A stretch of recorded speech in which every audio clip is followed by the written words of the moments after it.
এই জয়েন্ট থেকে 2 আঙ্গুল উপরে আসবে, এই যে এখান থেকে এই যে 2 আঙ্গুল উপরে আসবে, তাহলে এই জায়গাটা বসালে সুন্দর ফিটটা পাওয়া যাবে। কেন এটা আমাদের মূল আর্টারি, এটা হচ্ছে ব্র্যাকিয়াল আর্টারি। এটা দুই ভাগ হয়ে কিন্তু একটা রেডিয়াল আর্টারি আছে আর একটা আলনার আর্টারি। তাহলে আপনার এই জায়গায় ভিতটা খুব ভালো শোনা যাবে আর পারফেক্ট হবে। আর এই জায়গা থেকে এই জায়গায় আস্তে আস্তে নদীর ঢেউ দেখছেন, সমুদ্রের ঢেউ আস্তে আস্তে কিনারা আস্তে আস্তে মিলে যায় না, তাহলে আমাদেরও তো তাহলে আর্টারি হাতের থেকে ধাক্কা খেয়ে আস্তে আস্তে আস্তে এইসব জায়গায় কমে যায়। তাহলে আমরা যারা এইসব জায়গায় মাপতেছি তাদের থেকে কিন্তু একটু কম পাবো আর পারফেক্ট হবে।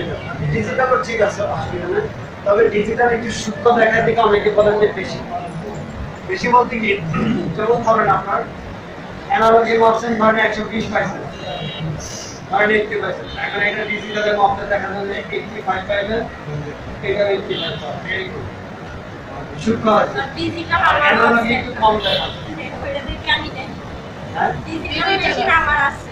হ্যাঁ, ওইটা ঘরে রেখে দিয়ে ওইটা যাতে ডিম দেয় খরচা দেয় এটা দেখবেন কেমন একটা, ঠিক আছে? এখানে আমার কোনো দরকারই নেই।